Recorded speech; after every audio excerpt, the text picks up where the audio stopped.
G'day, Doggies fans, all things Bulldogs. It's the podcast. Going to do this every week, and we've got a special guest this week for our Bulldogs versus Knights, much anticipated game. Introduction to Daine, a good mate of mine from the Newcastle area. So how you going, Daine? Yeah, not too bad, mate. How are you? Yeah, I'm good. Looking forward to the big game on the weekend. Oh, yeah, it should be a good game. Battle of the bottom, really. Both teams are struggling a little bit at the moment, so yeah, hopefully the Knights can move up the ladder a little bit. Yeah, well, you're currently 1 point ahead of us. Both teams have won about the same amount of games. I think you've had the draw as well. Pretty strong team on paper, don't you think? Yeah, it seems like a decent team. But we know in the past that doesn't mean a lot sometimes. So tell us a bit about yourself. You're from the Newcastle area, of course. I know you're a South Sydney fan as well, so I'm surprised we're even friends. But, obviously Newcastle didn't come in till 1988. Shows how old we are. Tell me a bit about yourself. Mate, born and bred in Newcastle. Grew up following Newcastle, and the Rabbits was something that was that come from my stepfather. So went through some tough times with the Rabbitohs, losing, running last, getting flogged 50 plus each week. Knights were going good at that stage in the early 2000s, late 90s, early 2000s. I follow both teams. I love both teams, but at the moment it's hard to follow the bloody Knights the last few years. Well, one thing I can say about the Knights fans, mate, is they always turn out to McDonald Jones Stadium or whatever the sponsor's called now, in big numbers. Canterbury got the chocolates last game, a game where we were giving it to Dane Gagai, and I noticed he's not playing this week. Yeah, no, that's not a bad thing for you guys, because usually he's pretty solid, especially around Origin time. That seems to be a thing with Gagai, but I think this week's going to be a good game. I can't wait. Yeah. So it's at a core stadium. Knights have got a pretty crappy away record this year, but normally it's not a big deal coming to Sydney. Let's put up the teams we'll have a look at it. Just have to find them. Oh, they're gone. Oh, no. Technical issues. Surprised I can even operate this thing being... Anyway, here we go. It's coming up in the middle there. So we've got the back line there. Hayes Perham, the young fella, a lot of fans expecting him to be dropped. Goes up against Kalen Ponga, not that they will clash too much. How's Ponga going at the moment? Ponga, well, what week? He there's some days he doesn't do anything, and the next game is man of the match, and creates so much. So it depends on what you get. I did hear during the week though the little thing with was it Welsh before the media conference. Cameron Welsh. Yep. Saying stuff. So yeah, I wouldn't like to be playing the Knights this weekend, to be honest. Off the back of that, that wasn't a thing you'd do to a team, especially someone like the Knights, because I expect them to come out pretty hard this week. Yeah, so he's turned to Bellamy and said, "Can't believe they lost because the Panthers were missing 6 players or something." It wasn't a good choice of words on behalf of the Bulldogs, because Knights are going to come out fired up. And I look at that team with Dominic Young, Greg Marju on the wing, Bradman Best, and they've got, Tyson Gamble fires right up. He played really well for the Broncos last year, and Jackson Hastings is a pretty good half. we've got we're rolling out with pretty much the same side, except Carla Lawapu's he's got an injury, so he's now out of the side, and young Caleb Rajeb, who asks a lot of questions in attack, but he's very, very inexperienced. And Matt Burton coming back to the halves. Like, on paper, it looks pretty good for Newcastle in the back line. And then when you get to the forward pack, that's a pretty experienced forward pack that's going out for Newcastle. The Saifidi brothers both playing. Has Jacob's been injured, hasn't he, or something like that? Or I think he's on the bench. I'm not too sure where he's been. But yeah, with the Saifidi brothers, they're, again, if they're on, you're going to struggle to get, to stop them. And then off the back of that, you're going to have Hastings and getting that ball in good position. So but then again, that's the Newcastle team. If they don't fire, you'll run all over them. They're so hot and cold, and the Saifidi brothers are no different. If they're on, good luck. If they're not, again, you're just going to walk all over them. But like I said, coming off the back of what was said, I think they will fire. I'm hoping they'll fire. Obviously, you guys aren't. But again, the Dogs have been one of them teams as well. If they want to play good, they'll play good football. The worry I seen last week was the dropping off tackles. Yeah. If the Dogs fix that defence up and the soft tries, they're not a bad team. And they will put points on you really quick. And once they get a bit of momentum, they're a good team. They've knocked off some good teams. It just depends on what you get. And Newcastle are exactly the same. They'll let soft tries in, and once the head drops for them, that's the end of it. But it's a good matchup. It is a really good matchup because both teams are very similar in the points, and they both, have similar sort of problems as well. Their defensive issues. But it should be a cracker. Yeah, well, I think there's a bit of debate amongst fans about improvement. So I think the competition's got a lot closer, and there's teams which I think some teams have gone to. I think Canterbury have played at a higher level this year at times, but still have. It's like 2 steps forward, 2.5 steps back at times. Like the game against the Sharks we were playing that way in 2020. So that in isolation, that's definitely a big step backwards for us. I've been watching Newcastle a bit, and from round one, even though they lost to the Warriors, they were competitive. I feel they've been competitive in a lot of games, the Knights, and had some gritty wins as well. Didn't have Ponga there for a lot of the start of the season, obviously, which they don't win much without him. But now he's back in the team, and they're starting to get some miles in their legs together. Look, that side to me that looks like a semi-final type side with the amount of experience in it. If you match it up, the experience of our team versus your team, it's looking, there's probably double the amount of NRL experience for the Knights over the Bulldogs. But in saying that, I agree that the Dogs, attacking wise, have put on some good performances, but that defence has been horrible. I think we've let in about 120 tackles the last 2 games, or missed.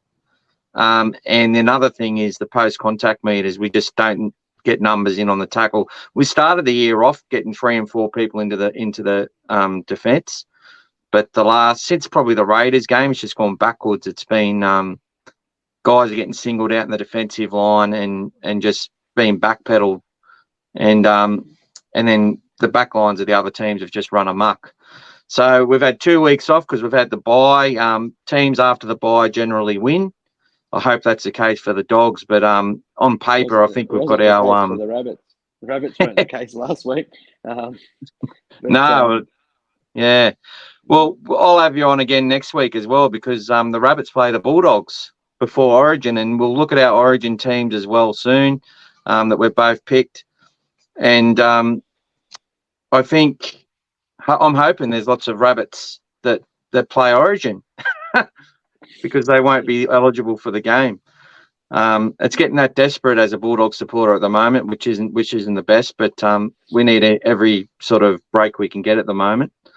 Yous have been in a little bit of trouble for a few years. I personally think yous are going the right way about it. I think it's a slow process. Look at the Knights. They've gone through the same thing for a number of years. Then they sort of reached the prelims under Bennett, and then they've dropped back off again. And now they're sort of I predicted they would be. I said it to you early in the season. They will be a team that will be on the fringe of the 8. They're not going to be far away, but I just don't think they're just not consistent enough.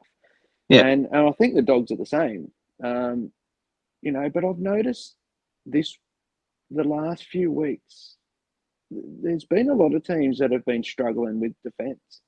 The Knights, obviously the Dogs, we won't go down that track because we've seen that game and that was awful. Who was it? Was it the Dragons got a score put on them? Yeah, the Warriors smashed them on the weekend. But they've had a few routes against them.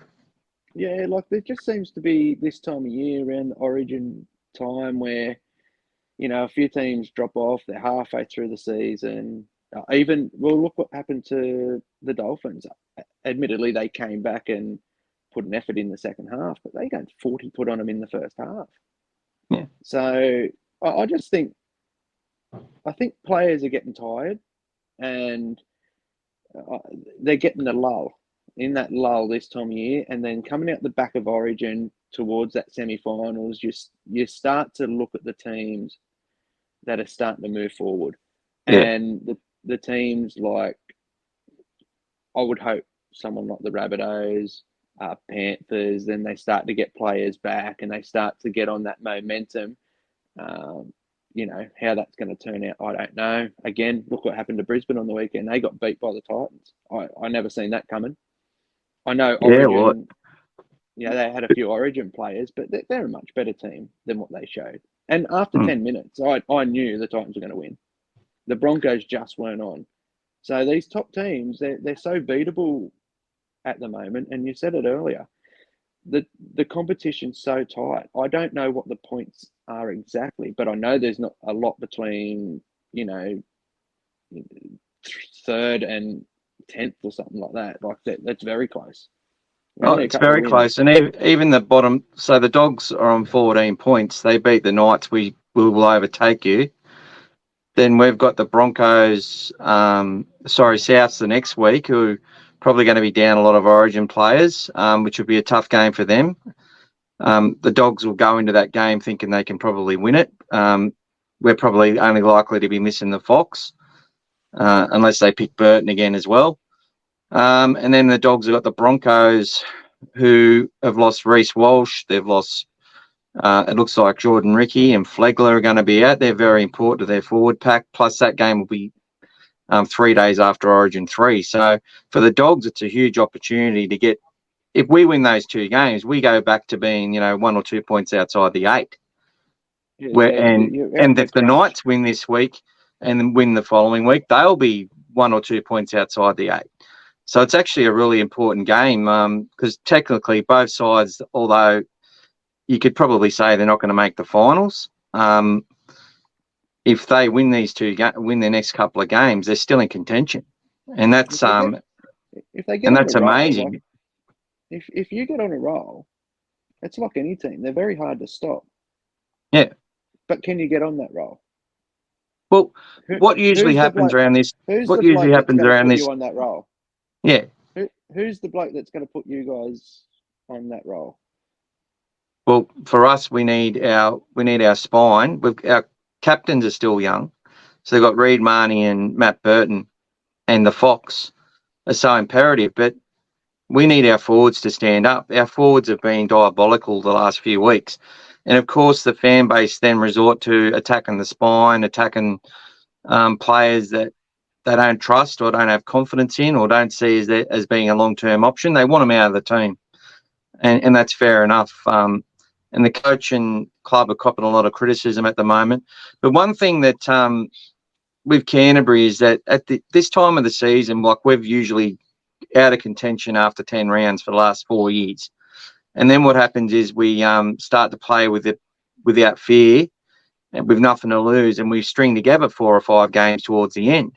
So you got teams like that. So I'm expecting teams like Wests, probably Newcastle, Canterbury, and even the Dragons will start to play with a little bit of a lack of fear and actually cause some ambushes and some upsets towards the end. And it's the teams that are going to make the finals and make that run for the finals are the ones that are going to be able to just get away with those wins.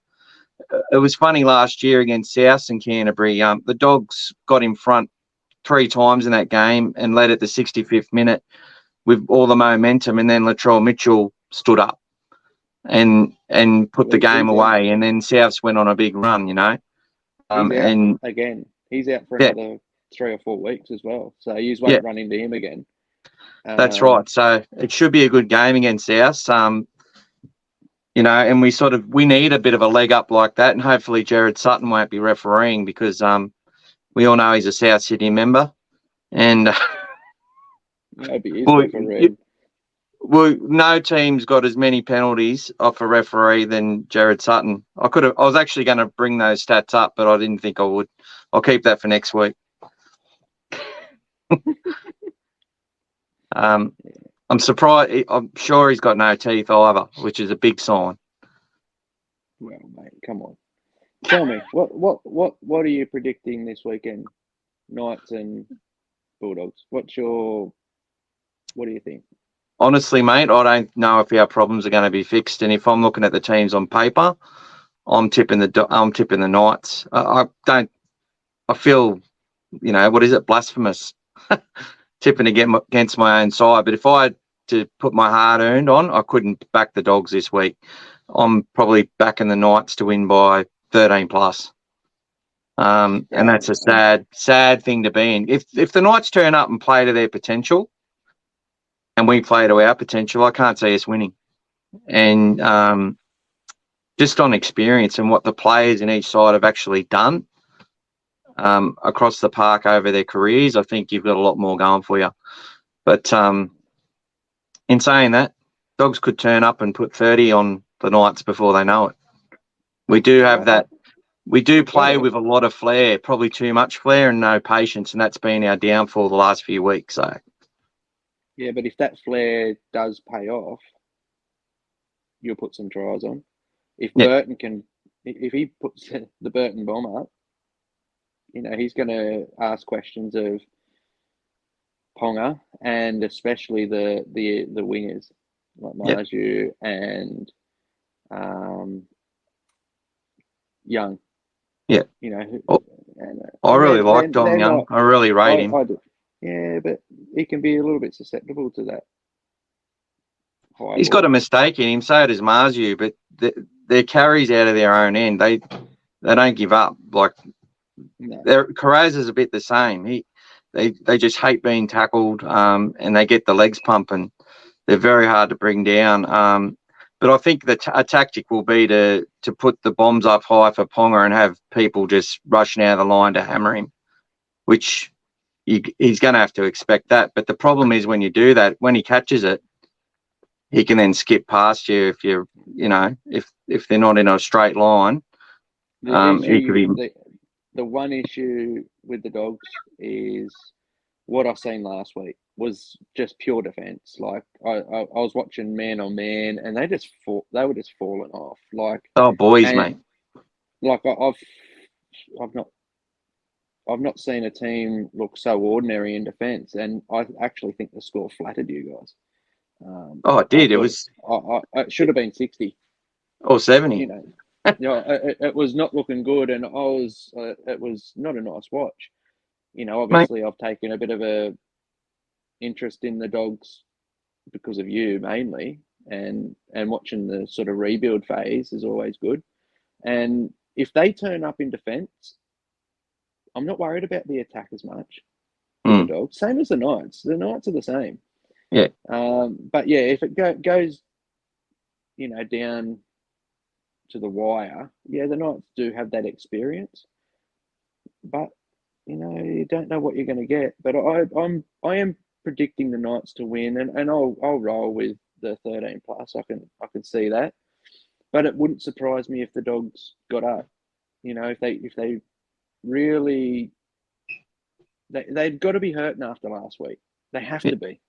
If they went and watched that replay and seen what we seen and how we seen it, they've got to be hurting. And if you're hurting, you're going to do everything you possibly can not to have that happen. So I'm not expecting a blowout score. Yeah. Well, honestly, I think the West Coast put up a better effort against the Swans in the AFL than what the Dogs did against the Sharks. But it was horrible. So with the team, the Dogs have dropped Corey Waddell for the first time in a very, very long time since he's been at the club. So he's been one that's made pay. The other two replacements are sort of injury prone. So Ryan Sutton's back into the team. He's playing off the bench, and they've also got Harrison Edwards is back in the team. So the only ones to drop out are Karl Oluwapu and Corey Waddell. Patolo's also out. He's only just come back and he's already injured again. He's someone we need to stand up. Big Ray Fatala-Marina's had the pneumonia. He's on the extended bench. He could be a late inclusion as well. And Kyle Flanagan, hooker, could be a chance as well. But, it's not looking good for the Dogs. Where did Flanagan play last week? Off the bench? He started at halfback.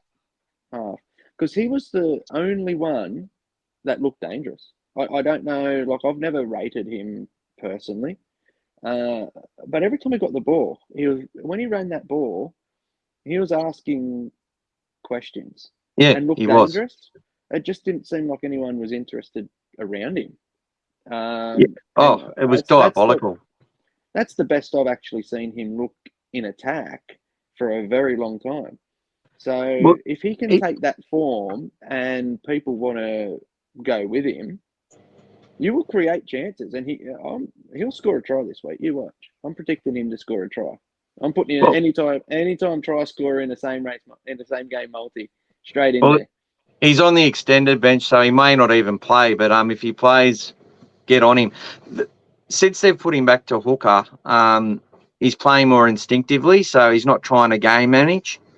He's just getting out of dummy half, less time to think, sees an opportunity, takes a short side run. That try he scored he wouldn't have got that had he not been dropped back and learnt a new craft at hooker.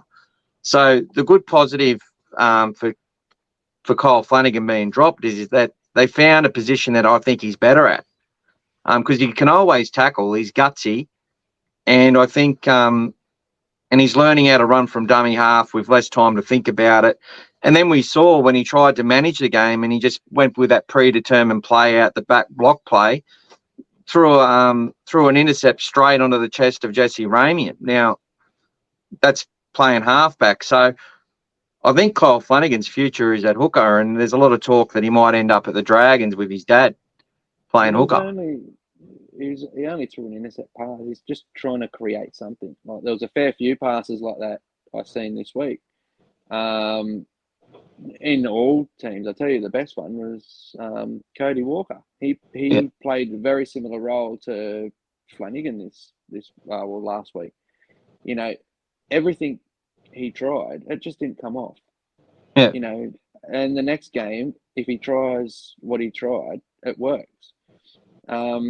Everyone has them games, but I think it's not a bad thing for Flanagan to be doing that, because he was trying to create something.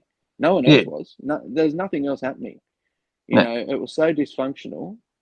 He was trying to make things happen, and you're going to make mistakes when you overplay your hand. It's in every sport.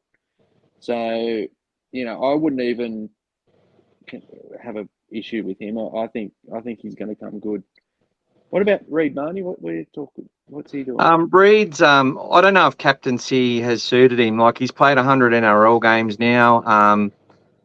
He's sort of playing in the style of a Cameron Smith. So he's trying to be the creator, be the kicker, and the only issue with his game is that he knows he's going to be out there for 80 minutes, and I feel that he plays with a bit too much desperation. So he's so desperate to get the play on and to play an up-tempo, fast, high-quality game that he's actually running himself ragged, impatience, and it's actually affecting parts of his game that he's best at. So his passing quality has dropped off. I think his confidence has dropped down a bit as well. And I just think it's got to him a little bit because he can probably knows what he wants to do, can see what he wants to do. And he's just it's just not clicking at the moment with the fullback. It's not clicking with the halves. There's no go forward, so he can't really run too much. And he's just trying to do everything too quick off the back of a slow platform, if that makes sense. And opposition defences are finding him out as well. So what they're managing to get to him single out, and normally he'd just like grip hold of the ball, and then just hold on for dear life, and 2 or 3 forwards would be there at the same time to knock the player down. But we're not getting 3 or 4 on the tackle. We're often it's a smaller forward in our pack that's putting the hit on front on. And our big boys there's too much space in between the big fellas, and they're not getting there in unison. And it's just causing a calamity effect. What concerned me the most last week was that they weren't just getting carried backwards on post contact. They were just falling off the tackles. And if that happens again, this has been happening since about round 10. It's been really bad. And I think we've had 1 win since then. And the fact we were so close in that game at the end against the Raiders and only lost by 4 points, I think hid a lot of the issues. And the big thing last week was we didn't have Matt Burton to turn our bad sets into satisfactory sets, because his boot is able to get the ball deep into the opposition and give our team time to set in defence.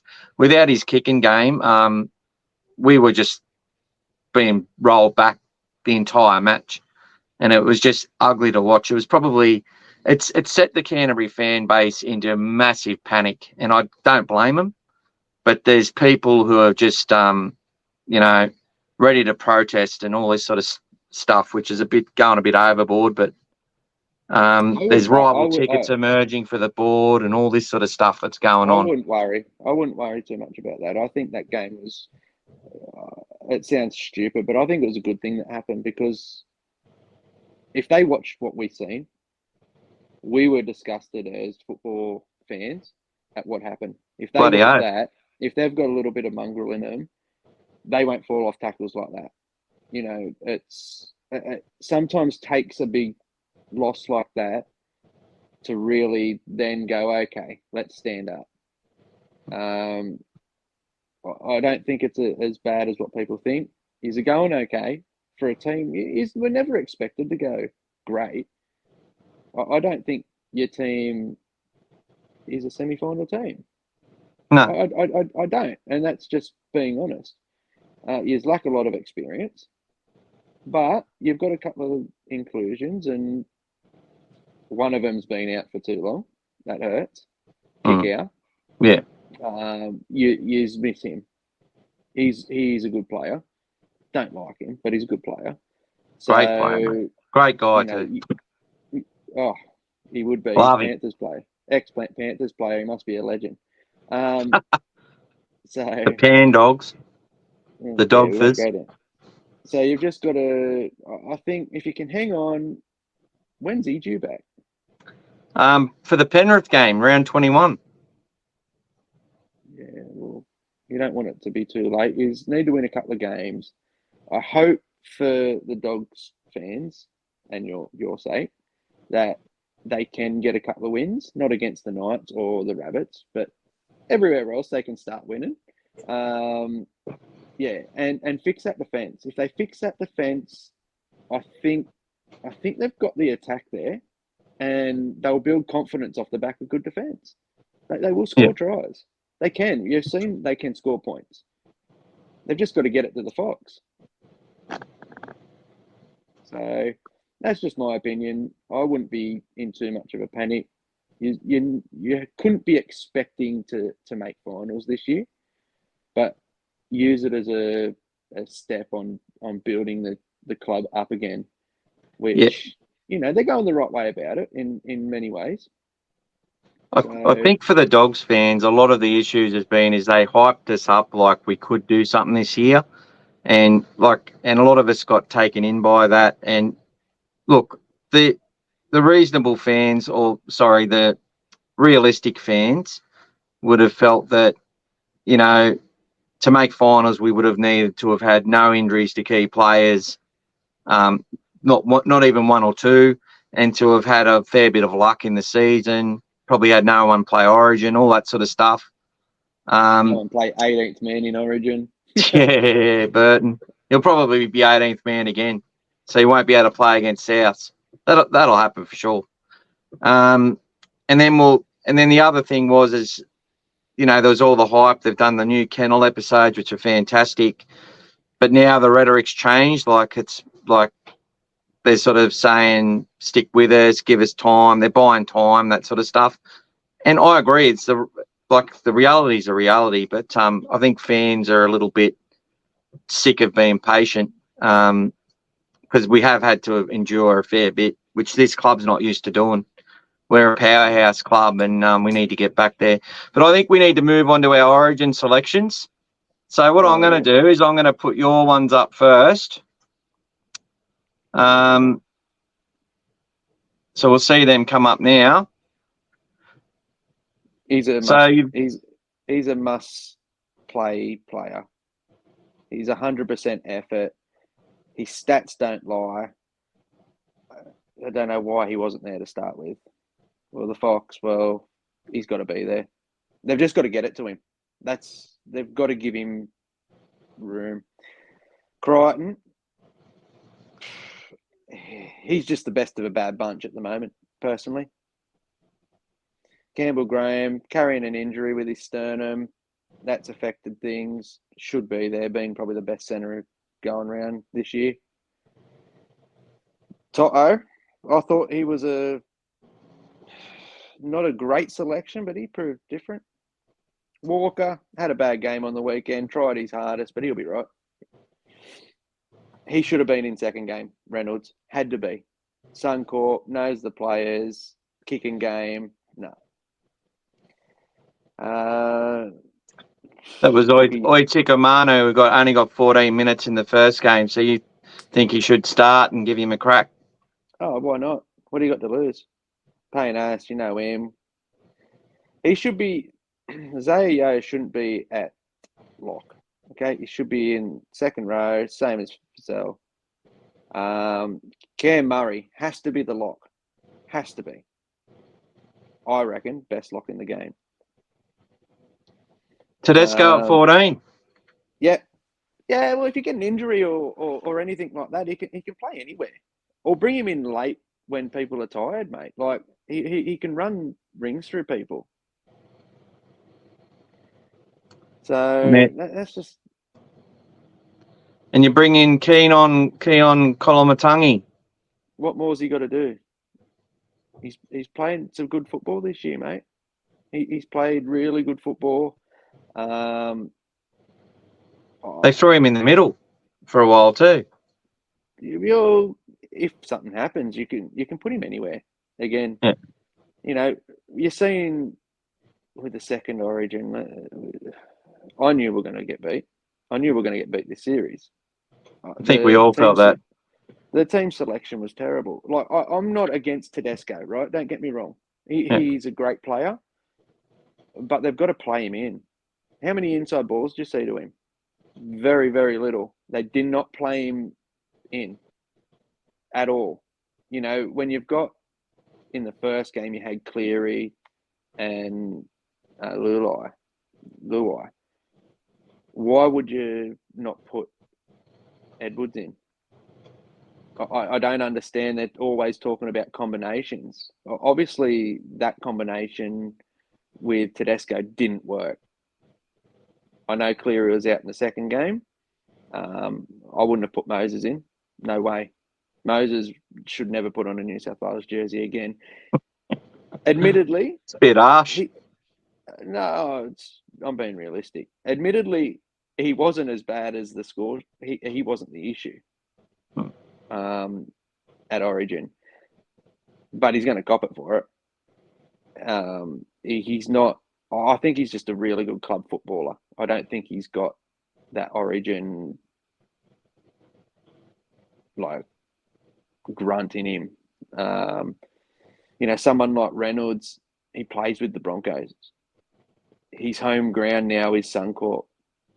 So he knows the ground. He knows what he's playing against. His kicking game is great. You put him back with his old mate Walker, they can create something. They would just click straight back into things. I don't know why they had Luai there. I don't think he's an Origin player either.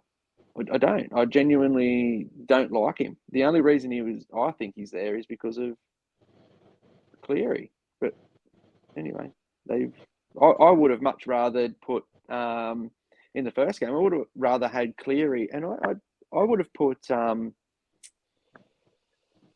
what's his name from the Sharks? Nico Hines. Nico Hines. I would have put him in at 5'8" and give him free reign. Yeah, I think Nico's actually would be better as a 5'8" because to me he's a runner who's a big body. Correct. And he runs good lines and he's good at getting outside of players and he's quite fast as well. So I think he's trying to manage a team and when he comes up against good sides and his forward pack get matched, Nico gets a lot of touches, but he's not really. He's just like all these other halves where he's just kicking the ball up in the air and hoping for the wingers to hold onto the ball and stuff like that. Like to me, I don't know. It's such a game of chess with the halves and the spines these days. Like one player always needs another to be at their best, sort of thing. There's just a real lack of individual stars, in my opinion, and there's a lot of individuals that get a lot of credit that I don't think are, and anywhere near as influential as some of the stars of the past. But that's for another debate. I'm going to put up my team now. So I've gone with Edwards again because he's the hardest worker, best fullback in the game, and I think he deserves it, and we should blood him now. He's proven himself at the Panthers for a long time. The Fox keeps his spot. I haven't been happy with the Fox, but he has come back from injury, and he just hasn't had any opportunity, which is what you were talking about. They give him the ball.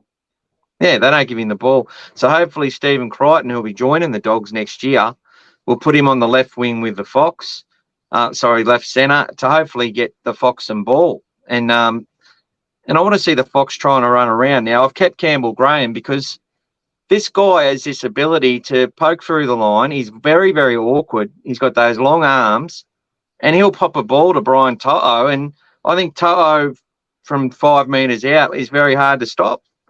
And I think he will, and he holds his wing. He doesn't just run in all the time. So I've gone with Cody Walker again. I think Cody Walker knows how to put on points.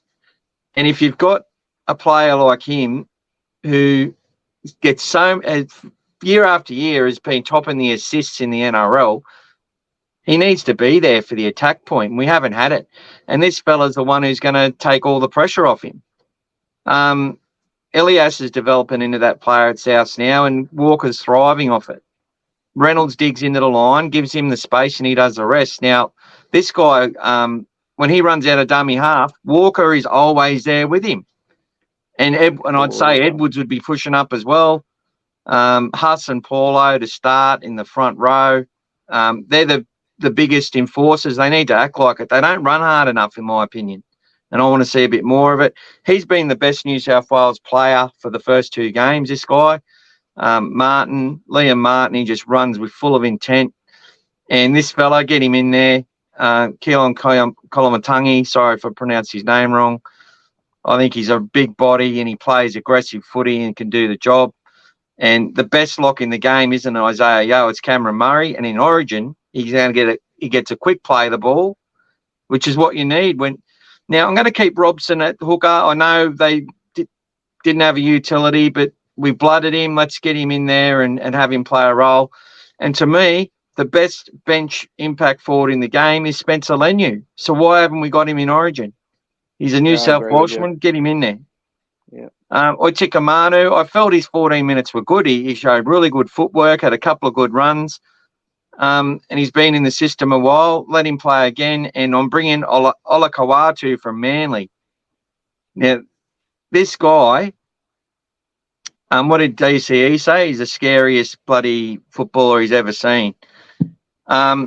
We need size. We need forwards that'll go out there and belt Queensland. And not that's a good start, and then our backs can do the rest. Now, the fact is, in 2 games, New South Wales have dominated possession and field position, so their halves and their forwards have done enough creatively to, from that point of view, to execute that part of the game plan. But Queensland's just had them covered for speed. Queensland's got a faster back line and a more mobile and larger forward pack. Didn't Lindsay Collins score 2 tries? Well, he set up one.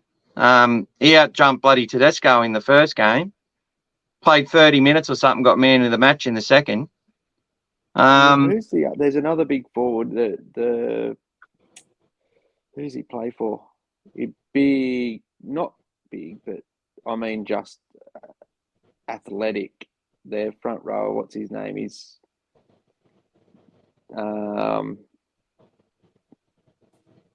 Tino.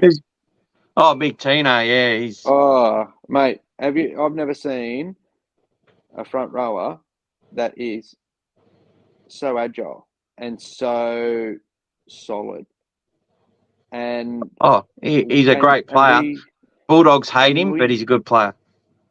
We need players like that for New South Wales. He's so agile. Bang, bang, up he goes, down, play the ball. He's a great player. We need players that hate Queensland. There's not enough hate. There's not enough hate going on. They don't play with any hate at all. Like, I think it's soft. You know, they need to bring the hatred, because you want to know something about Queensland? They hate us every day, not just in Origin.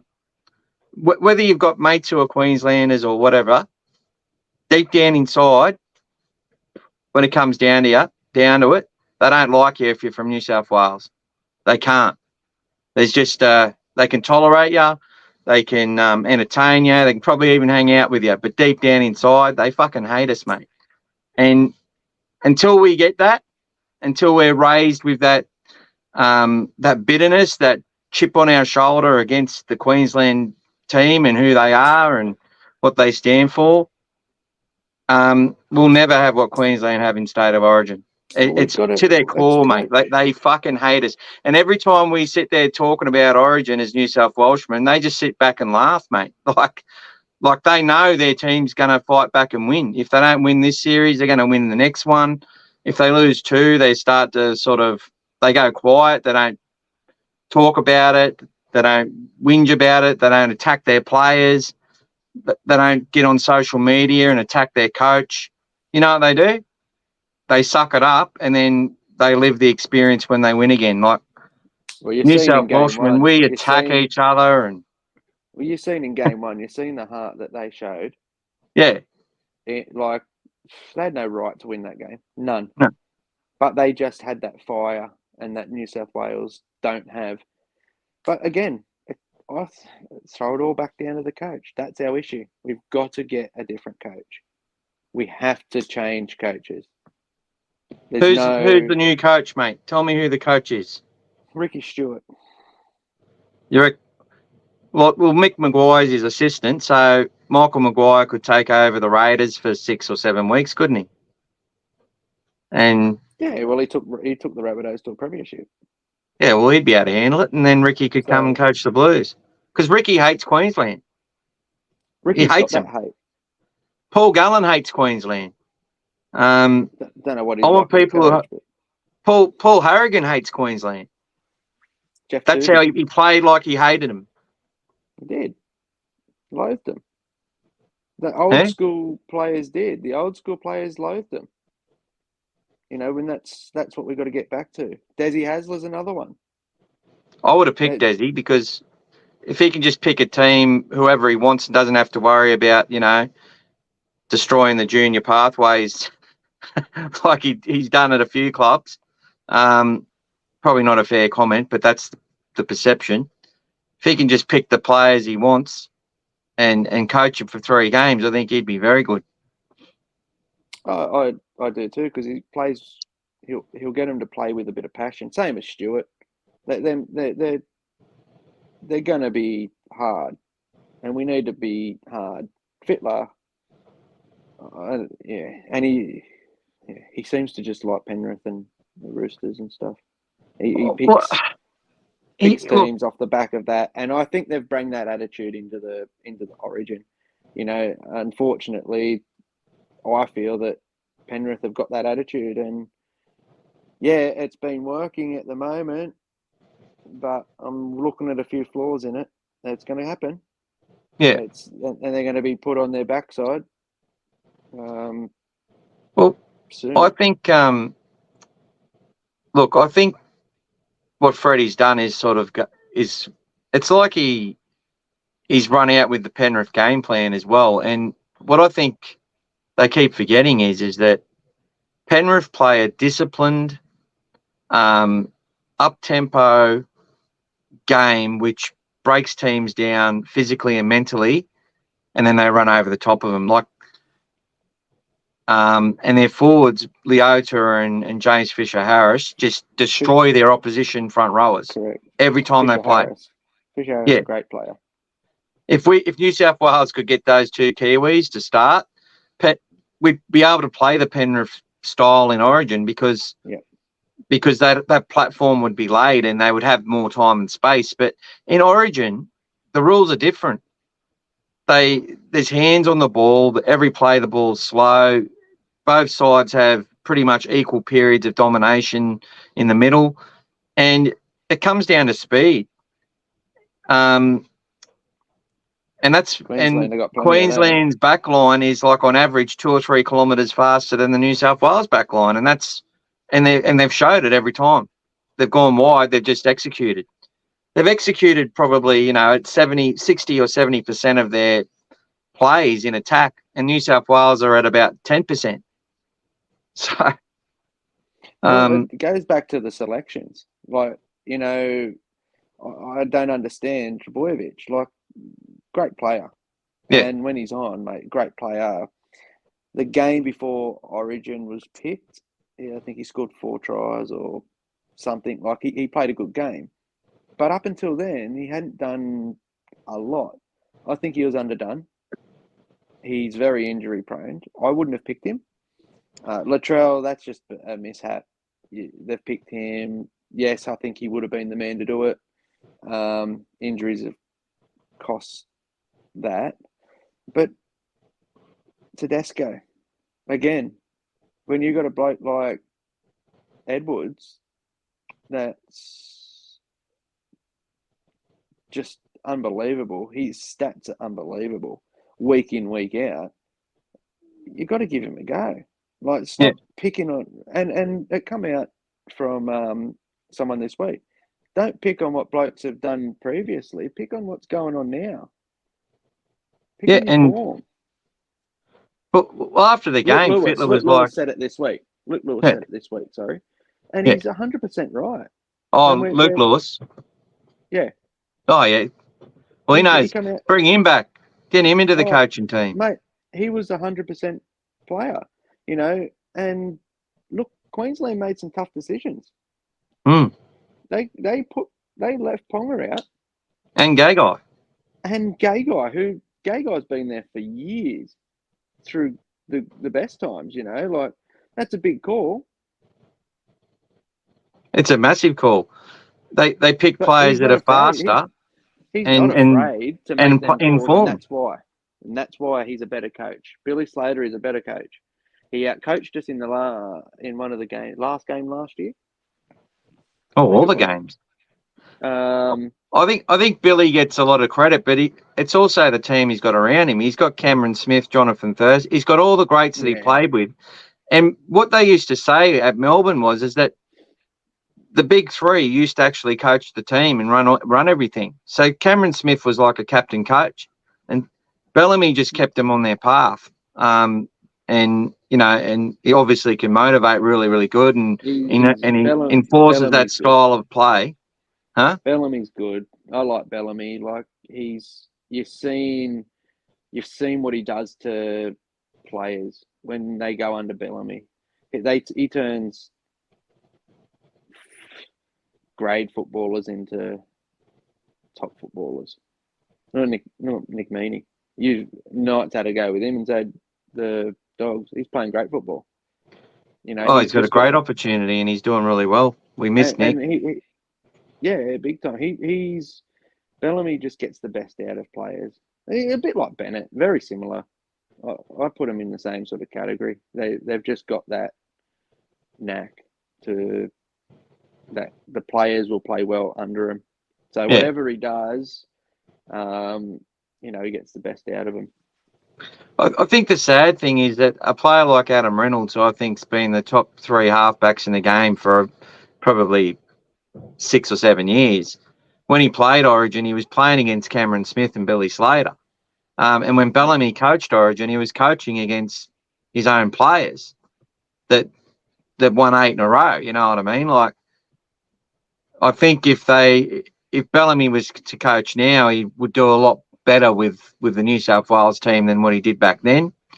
But yeah, I just think that there's a couple of immortals there. Look, you even watch Billy Slater when he's watching their game, like he gets that look in his eye. He just hates New South Wales so much. Like you watch him looking through the glass and he's like he's like, yeah, kill the bastards or whatever he's saying, whatever expletives. Like, game, though. Yeah, that's during the game. Like he's just the hatred's there from everyone in the organisation, and they just have complete faith they're gonna, if they're 20 points down, that they can still win the match, no matter who's there playing. We just don't have it. Every New South Wales fan, even when there's 10 to go and we're 12 in front, is like, we could still lose this. Yeah. We are. It's the truth, isn't it? Like, it would not matter. Would not matter. But anyway, mate, I just want to thank you for coming on today. We're not going to hear from the dog father today. He's on holiday. He said he'll be tuning in to the Knights match, and hopefully he's happy after the game against the Knights. We'll see. So he'll be on next week. But you might be here next week as well for the preview for the South Sydney match. Yeah, I'll be here, mate. I'll give you a better preview about the Rabbits. Oh, well, it's a bit easier, isn't it? But, they could be in a bit of trouble missing a few key players, and then Origin coming up. It's a tough period for them, but you'd expect them to have a good run home and finish, between 5th and 3rd or something like that. Oh, you'd hope so. With what I've seen from them of late, it's a little bit of a worry. The defence, again, their defences, they were the best defensive team, but then that's dropped off. But, mate, I think they're just tired. They've come off, I think they've played the top 4 teams from last year twice already, most of them. Yeah. They've had a pretty hard run. They had the bye, not last week, the week before. But that's their first bye. They've still got 2 more byes up their sleeve, I think. So they're tired. Couple of injuries, couple of blokes playing with injuries. I think once this Origin period goes, I would expect them. They're playing a few lower ranked teams as well, which might help them. So if they get their defence right, they'll be up the top again. But they've got to get the defence right. Yeah, I think they've got it. Yeah. Not having a bye till last round, the Dogs are pretty similar. We only got our first one a couple of weeks ago, and now we're on our second. We've just had our second bye. We're still going to have our third to come. It really does make it hard when you've had, the Rabbits have had a few injuries as well, and players that have to step in Like, I think Saleh's been starting when he'd normally come off the bench. Yeah, but Eventually that tires them out because they're they're not seasoned enough to start and play big minutes in the front row. So it starts to take its toll. So as you get players coming back into the team that free up, that sort of give them a bit of a rest and a break, and having 3 buys in quick succession, I think Rabbits will be. They'll get Latrell back probably around 21, and then around 20, 21, and then carrying an injury. Campbell Graham's carrying an injury. You had Murray injured. Then you had Saleh coming back off injury. Totola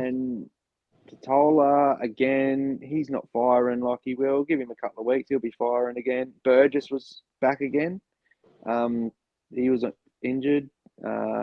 He needs a few weeks, that big fella. He needs a few weeks as well. So they're very, what they've got there is a bit green and coming back off injury. And then you've got some players that are injured and just blokes like Cameron Murray, mate. They're tired. They're busted. Cookie, they're busted. They're playing their heart out. Plus they've played Origin. Then they back it up. You know, and look at Cookie, mate. He ran in the centres for New South Wales. We won't even go down there. Another can of worms right there. That was Fittler at his finest, and all he done was made Cookie look silly. But I think most people can see, like, he tried hard, but there's a difference between defending in the middle and defending in the centres. And it showed. Definitely. I would have had Isaiah Yeo in the centres. He was a permanent centre for years as a junior. He should have been in the centres, and if they're worrying about the speed, well... There was 3 or 4 players there that could have been there. 3 or 4. That's the difference between New South Wales and Queensland, though. Queensland picked their best 17 players, and their plan is to win. And if something goes wrong, next man up. Whereas New South Wales in game 1 picked Nico Hines there in case something went wrong. And it's just a waste of a bench person, whereas Queensland play 2 hookers and use them effectively in the whole game. So... Anyway, mate, I think we better wrap it up. 57 minutes. If you lose a halfback and you've got 2 hookers, most hookers can play half. Cookie's half. They were all halves at the start. Mate. They're professional footballers. Cameron Murray could play halfback for you. They reckon that I think something like it's like 70. I'm just pulling this stat out my ass, but 75% of hookers in NRL were halves as juniors. So 100%. A lot of people who played hooker in juniors are already busted before they get to NRL. Exactly. Like already got bloody cauliflower ears because people actually push in scrums in the juniors. Anyway, mate, I reckon thanks for joining the All Things Bulldogs podcast. Thanks for having me. Thank you very much, Daine. We'll have you on next week and talk about the Rabbits and hopefully rabbit stew. Hopefully Walker and Graham all get picked in Origin. I'm really hoping they do. And I'm hoping they don't because it's a dead rubber, mate. I don't really want any Rabbitohs. I hope they drop Murray and Cookie. And right. Yeah, they'll drop Cookie and bring Reece Robson in as the new hooker. Yeah. Well, that's the whole thing too, isn't it? Like, that's another thing with Queenslanders, mate. There's no such thing as a dead rubber. Every Origin's important. Got to win every single one. Yeah, well, let's see. We got to learn. Yeah. All right, mate. Great to hear from you. I'm going to end it now. Thanks, everyone who's tuned in. Like and subscribe and all that sort of stuff if you wish. And appreciate all the feedback. And, see you next week. Go the Dogs. And good luck to the Knights, sort of. See you, all right. Mate. See ya.